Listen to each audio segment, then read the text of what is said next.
although the Cold War was officially declared over in the 90s, in fact, rivalry with Russia and the NATO countries has continued. At this moment, the most serious play out is over the Ukraine. Since the November decision of the president of Ukraine, Mr. Yanukovych, not to sign an association agreement with the European Union because his country was so indebted that a $15 billion credit offered by Russia seemed more practical and certainly more. After months of protest by largely Western-oriented Ukrainians, a new government was installed in Kiev. This government includes organizations with a very right-wing extremist agenda and certainly with an anti-ethnic Russian edge. In fact, one of its first acts was to disqualify Russian as an official language, has been an official language alongside Ukrainian since the very emergence of the country as an independent nation. The Crimea has been a part of Russia and was only handed over to the Ukraine by Khrushchev himself of Ukrainian ethnicity. It is vital to Russia to project its interests in the Mediterranean and in fact probably the only viable route to the warm waters. Just as the West took advantage of pro-Western protests in Kiev to install a Western-oriented government, the Russians too have moved into the Crimea to install a pro-Russian government. The ethnicity of Ukraine is more than 50% Russian, and it is largely a Russian-speaking region.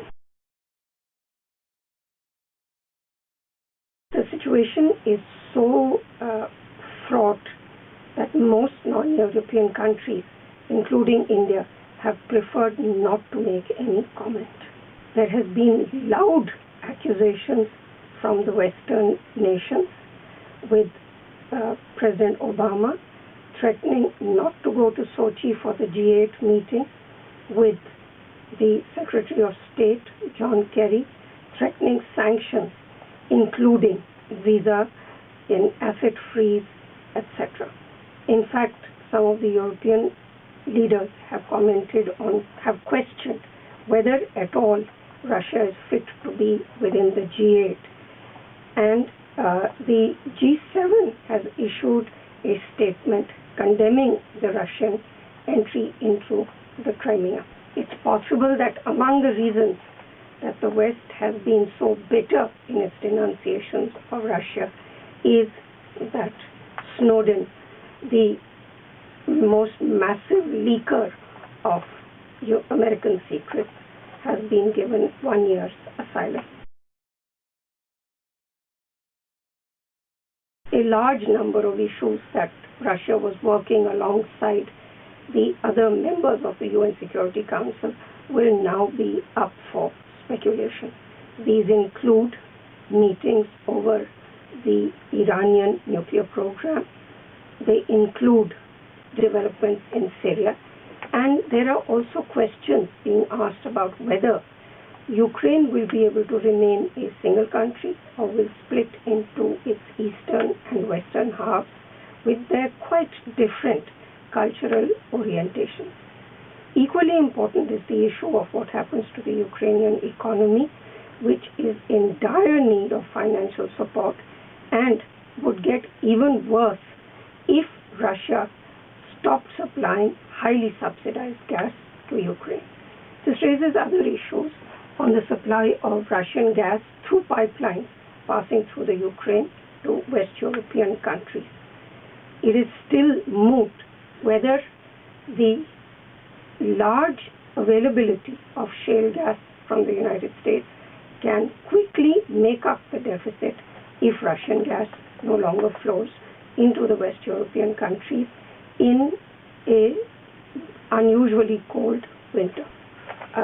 I think there's no question that the Russian takeover in the Crimea is a fait accompli. will be a long time before any kind of return to Ukraine can even be contemplated by either the governments of Russia and Ukraine or the new government in the Crimea. Despite loud denunciation, both the UN Secretary General and the US President have made it clear that there will be no military intervention in the Ukraine. This is beginning to sound more and more like fighting Cold War battles, but at the expense of other people, whether it was Hungary in the 50s or the Kurds in the first invasion of Iraq or even of Georgia in 2008.